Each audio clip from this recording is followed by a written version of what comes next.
Welcome to Food Talk for Health, because you really are what you eat. Here is your host, Tonia King. My guest today is Dr. Michael Crupain, and we are talking about the brand new book, The Power Five. How are you today? I'm great. So glad to be talking to you.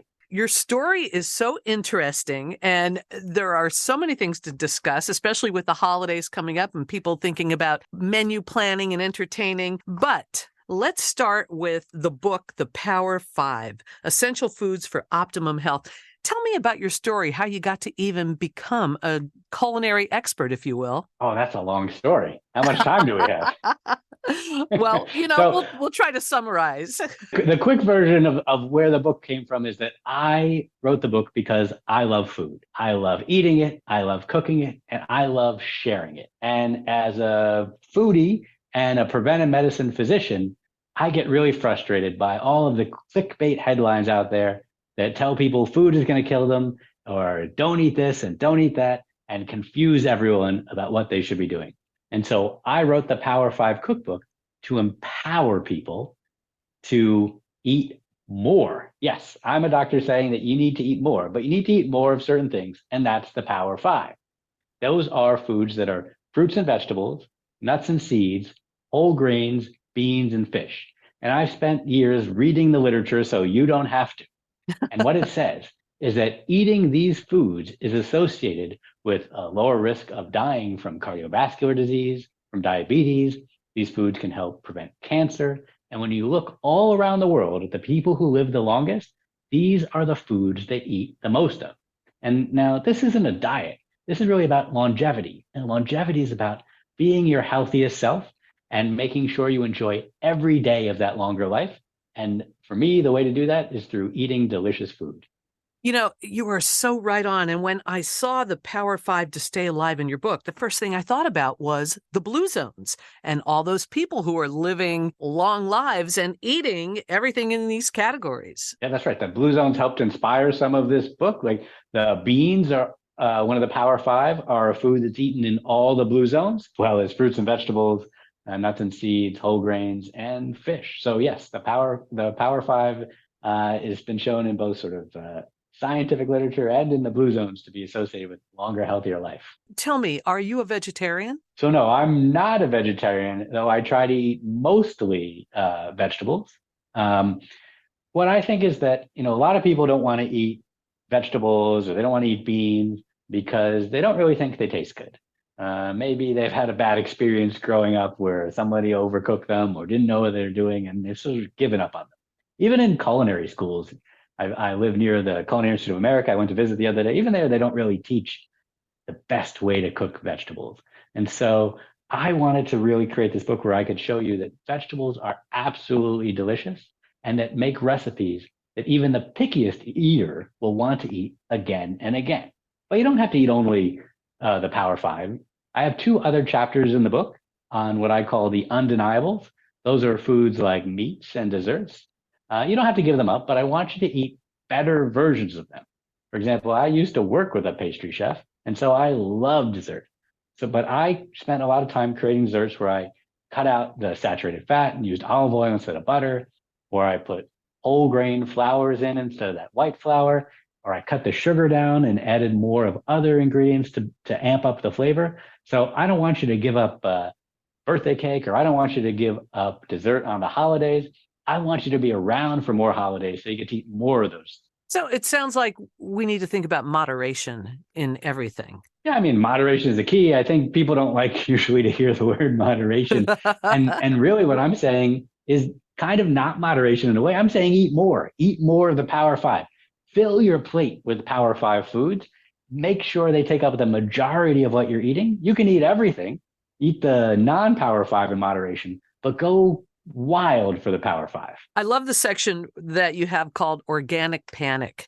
How important is it to try to find organic vegetables? I think it really depends on what's important to you. For me, I like buying organic vegetables as often as I can because organic vegetables are grown without the use of really harsh pesticides and chemicals.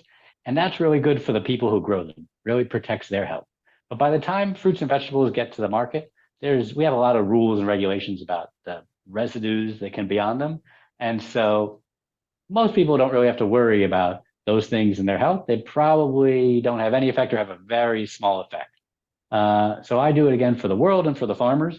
What's really important is trying to buy the freshest, best, most flavorful food, right? So I love to shop at my farmers market. I love to support my local economy, my local farmers who are trying their best to support themselves.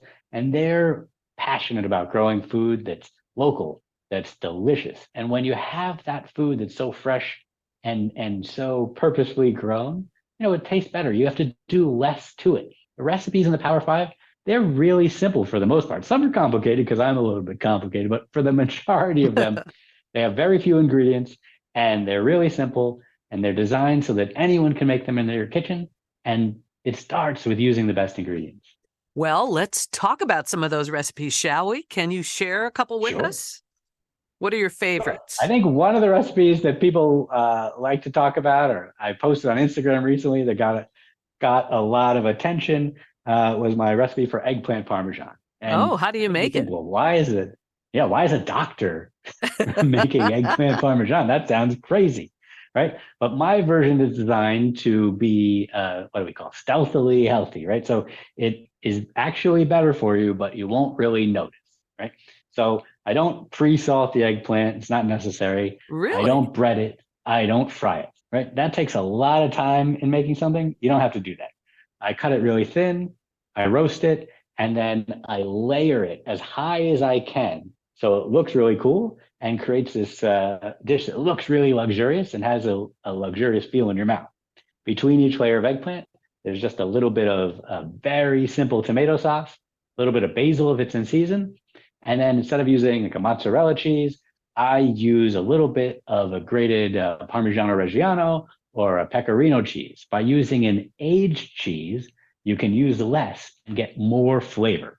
So now you've got a dish that is better, I think, than the one you typically will get in a restaurant because you're getting to taste every layer and it has less saturated fat and less carbs.